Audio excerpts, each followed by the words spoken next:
You know, when people call you bird brain, do you know why that's so insulting? Size-wise, you're packing the equivalent of 15 bird processing units. So you're not for a moment doubting the size of your brain.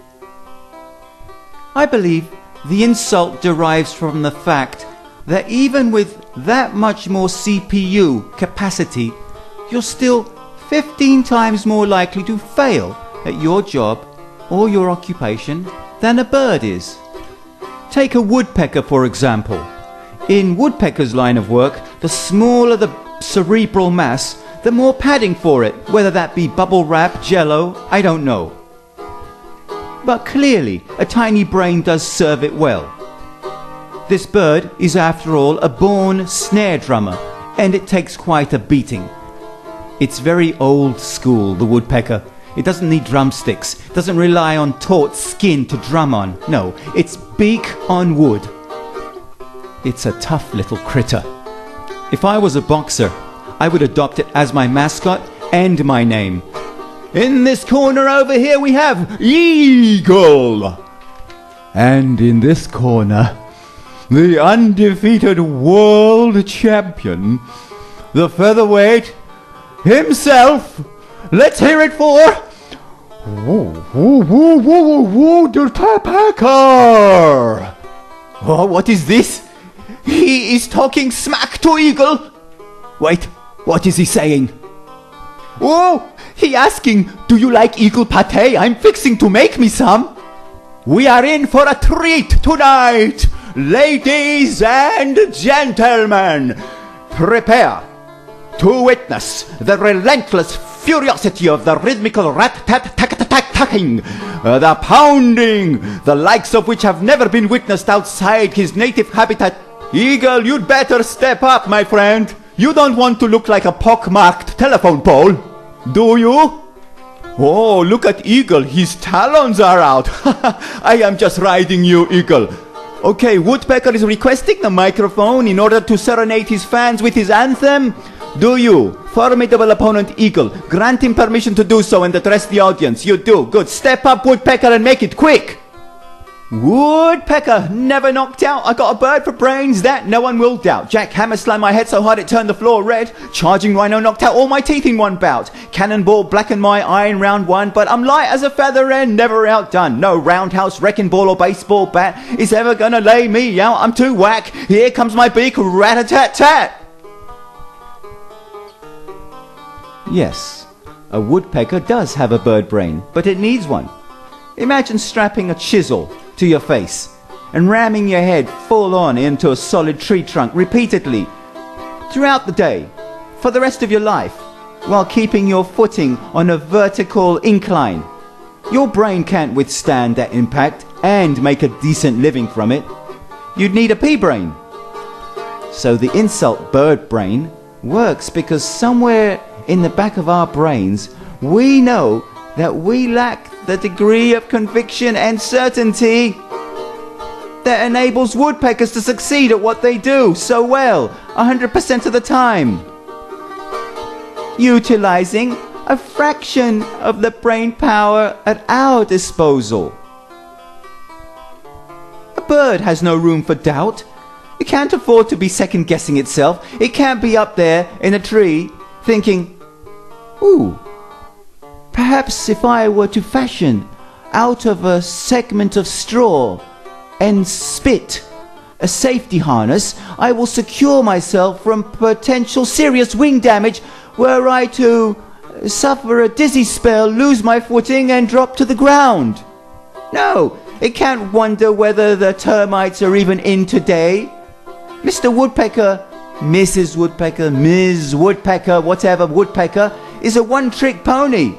All its eggs are in one nest. It succeeds with bone-headed brawn and perseverance. So, here's what bird brain really is saying to you. Your brain is so big that your mama wished you were born a bird. But seriously, folks, one consequence of having such a large brain is that you have more capacity for what? Doubt. Yes, Doubt! It's what sets us apart from everything else that's living. We doubt. Doubt! Doubt. Doubt. Pathetic! If I do say so myself. And I'm quite certain of that. No doubt. No. I do not doubt for a second, nor do I doubt how pathetic it is. Waffle for brains. Pancakes. But what are we to do? What are we to do? Oh, I don't know. Doubt our doubting? I don't know if you've ever met a laid-off woodpecker, not currently employed in what is considered a traditional job market for that particular bird. Say it's eking out a lackluster existence in the city, far removed from all the demands and perils of the rat race of the tree dwellings. Scraping by in the city, living in a rusty discarded barrel lined with twigs, leaves and newspapers in some industrial complex alley, making its rounds of dumpsters, tapping its beak on empty food cans in search of grubs. If you do come across one, chances are it suffered brain swell. Yep, that's right. Swollen prefrontal cortex anomaly, SPCA. Why does that association fund so little towards scientific research addressing this issue? Because it's not an issue. It's not a bird problem. No, let me break the news to you. It's a uniquely human problem. You hear people saying, bird brain. Yes?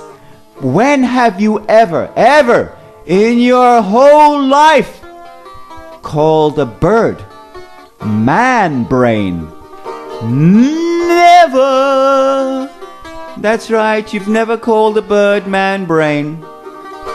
Admit it. And I'm convinced that if birds have the capacity for thought, they're calling us man brain. And not in some complimentary way either. Don't think that that bird poop stuck on your windshield, on your hood, is an accident. No. What, they're running out of available ground to poop on? Don't imagine that birds hold us in high esteem. That we're some example, something to aspire to. They don't want to be like us. No. If they had compassion, they would have compassion for us. If they could deplore, they would deplore us. So, next time someone calls you bird brain, consider it a compliment from a bird's brain perspective. To be a bird brain in a man brain world. Now that's living.